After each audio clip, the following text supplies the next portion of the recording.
Mas é assim, faz bem em travar até no sítio que está e acha, e tira travão e deixa aí normal, porque senão o travão abranda mais. Eu reservei 2 aulinhas, ou comprei 2 aulas extras no mesmo dia, antes do exame, para poder praticar os 8 na moto a que não estava habituada e poder adaptar-me um bocadinho a ela. No final das aulas, a moto avariou. Simplesmente não pegava e o instrutor andou para cima e para baixo a tentar pegar com ela, de empurrão, digamos assim. Veio um outro tentar também ajudar de alguma forma, não deu a fazer ligação direta, não deu. A moto não quis sair dali, tivemos que seguir para o centro de exames porque já se estava a aproximar da hora, não é? Chegámos lá, as motas que eles têm para disponibilizar, porque eles alugam, acho que são 10 euros, se eu não me engano, eram as duas, tanto a maiorzinha como a mais pequena, eram muito altas, muito altas. O instrutor pediu a uma outra escola de condução para emprestar uma moto que fosse mais baixa para eu poder fazer o exame. E assim foi, eles emprestaram, de facto é mais baixinha, chegava mesmo muito bem com os pés ao chão e dobrava a perna, mas era uma moto toda escaqueirada. Oh Jesus, era pior que a outra anterior, toda escaqueirada. Ela tinha um espelho preso com fita isoladora e que caía. Lá dei as voltas já super nervosa por causa daquilo tudo, mais uma moto diferente que eu só levei ali uns metros até ao centro de exames e ia ter que fazer o exame nela e pronto, tudo bem, ok, bora lá, mas não correu assim muito bem, não é? Mas correu o melhor possível, mas estava muito nervosa mesmo. Então, logo para fazer os 8, porque era numa estrada onde passavam carros, o que eu acho mal. É um 8, não é? Já é pressão suficiente, porque vamos ter que voltar para trás e na faixa contrária. Então, não convém que seja uma estrada com trânsito, mas era uma estrada com trânsito.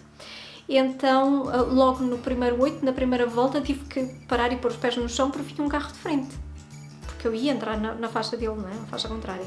Depois, isso aconteceu 2 vezes. Eu estava super estressada nesse momento. Mas o examinador compreendeu, foi muito porreiro, porque compreendeu toda a situação e que foi mesmo muito estressante e fiz na mesma, só que pronto, com estes percalços pelo meio.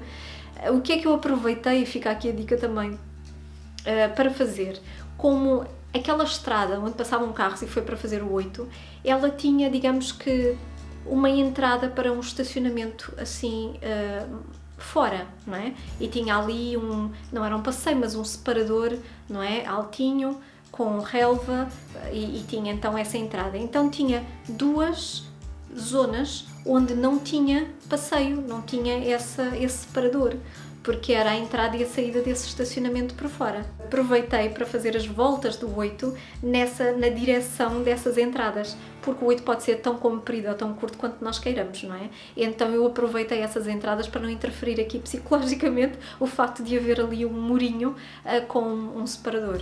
E pronto, fica a dica, porque pode dar jeito de alguma forma. Houve uma outra dica que aquele instrutor me deu e que foi útil no momento também, e digo aquele instrutor porque não foi o mesmo das minhas aulas de condução, porque ele estava de férias, então teve que ser o outro, o tal que me disse que isso é difícil para si. Pronto, foi esse, e eu tive essas 2 aulas com ele e ele deu-me ali uma dica que foi útil na altura, e se calhar o meu instrutor também já tinha dito, mas eu não me recordo mesmo.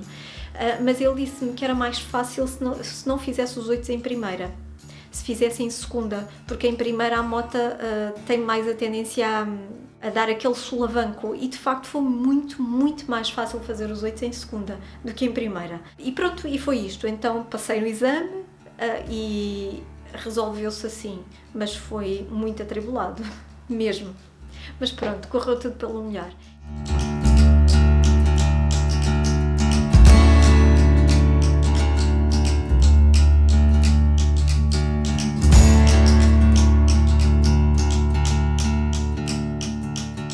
Resumo e considerações finais.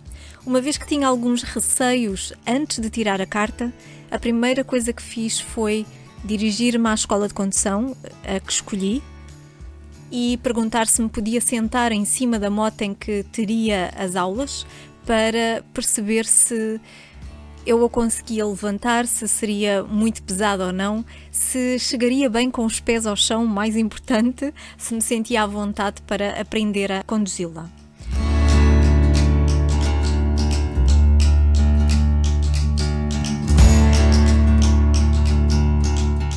Entretanto, eu fui aprendendo com os vídeos, fui aprendendo com o maridão, porque sempre que saía com ele, mesmo à pendura, ele ia-me dando dicas nas curvas, com algumas condições no terreno e atmosféricas, ia-me dando dicas e eu considero que foram extremamente úteis.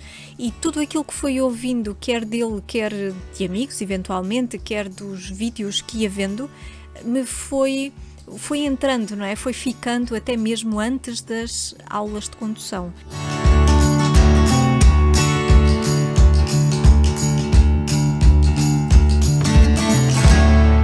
Na prática, e quanto às aulas práticas, o tempo foi uma dificuldade, digamos assim. A periodicidade das aulas ou o tempo que passava entre elas era demasiado. Não sei se foi uma questão desta escola ou daquela fase especificamente, porque houve uma outra fase em que me marcaram mais facilmente e mais rapidamente as aulas, mas demorava imenso tempo. De facto, deixar passar mais tempo entre aulas não ajuda nada se não conduzir alguma outra moto.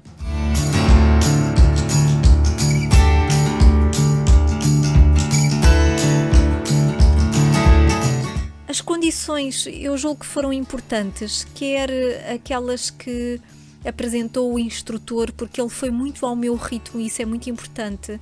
Eu tenho ouvido algumas partilhas de outras pessoas que tiveram instrutores que os pressionavam mais, ou que faziam as coisas de uma forma um bocadinho diferente, que acabava por não transmitir tanta confiança, por exemplo, ao instruendo, e não foi o caso aqui com o David, o meu instrutor. Depois, as condições das aulas em si.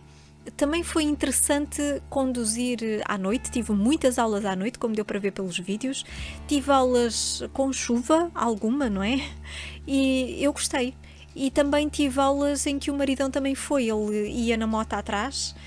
Eu gostei muito também daquelas aulas em que o instrutor também ia de moto.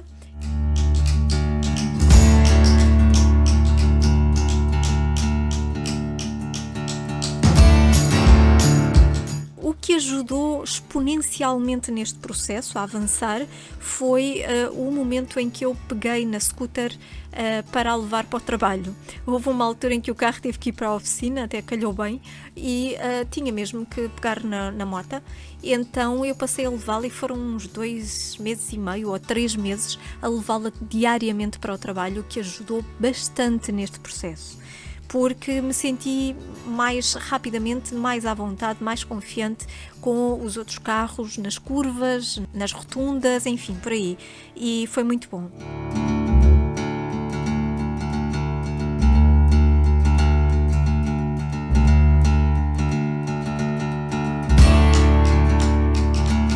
Eu nunca deixei cair a moto da escola, nem houve nenhum ameaço.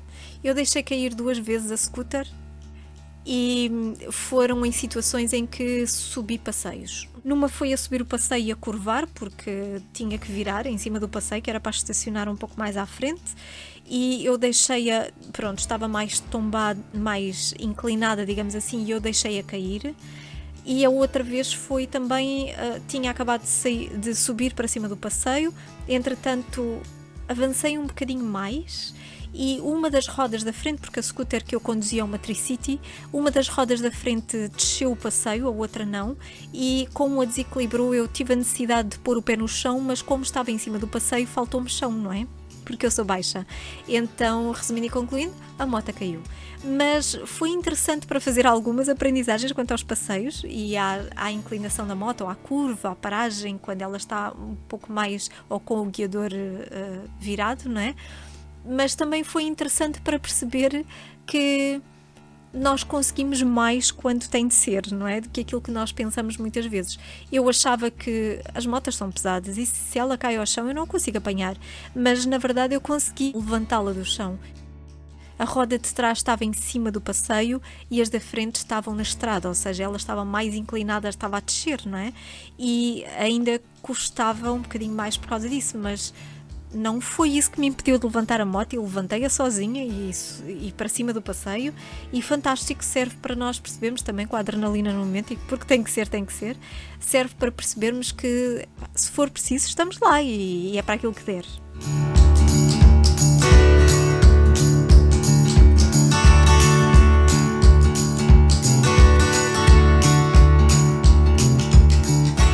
Quanto às curvas, foi interessante ir percebendo também, é uma questão de confiança, não é? Eu achava que, e as curvas como é que vai ser? Mas pronto, de facto é o treino e tudo se faz, todas as curvas se fazem. Houve uma altura em que eu pensava várias vezes, quando era uma curva mais apertada, quando era uma rotunda mais pequenina que tinha que dar a volta nela, não é? Ficava muito tensa, mas houve um momento, após um passeio mais longo, em que pensei, tudo se faz, todas as curvas se fazem. Quem vier atrás só tem que esperar um bocadinho, mas devagar tudo se faz. E de facto, a partir daí, comecei a ficar mais à vontade com as curvas e as rotundas mais pequenas, o que foi também muito bom. Quanto àquelas pessoas que nos estão mais próximas, que podem ajudar com as suas dicas, as suas instruções,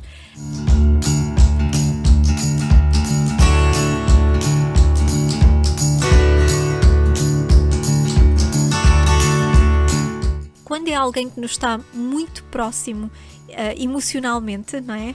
Neste caso eu estou a pensar no maridão. É claro que é uma pessoa que, porque gosta de nós, porque está muito próxima de nós, se preocupa mais connosco.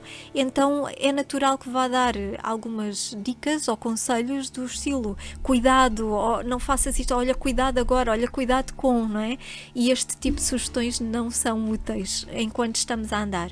E como nós usamos intercomunicadores nos nossos capacetes, isto foi uma questão algumas vezes, mas tudo bem, porque o maridão também aprendeu a relaxar, não é? Eu lembro-me de um amigo ter dito uma vez, quando nós estávamos a falar sobre isto, ele ter dito que os maridos e as mulheres não são bons instrutores de condução. E, de facto, são bons instrutores quando nós não vamos ao volante ou no guiador, não é? A conduzir.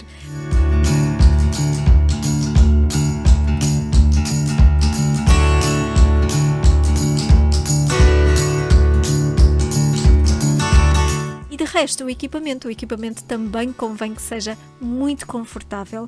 Eu lembro-me que esta foi uma questão no início nas minhas aulas de condução. Na primeira eu levei umas luvas mais quentinhas, mas que para conduzir não servem, só para andar à pendura, porque como fechamos mais a mão, não é? Nos punhos, acabava por ser muito desconfortável. O equipamento é muito importante, mas é importante que ele seja confortável também.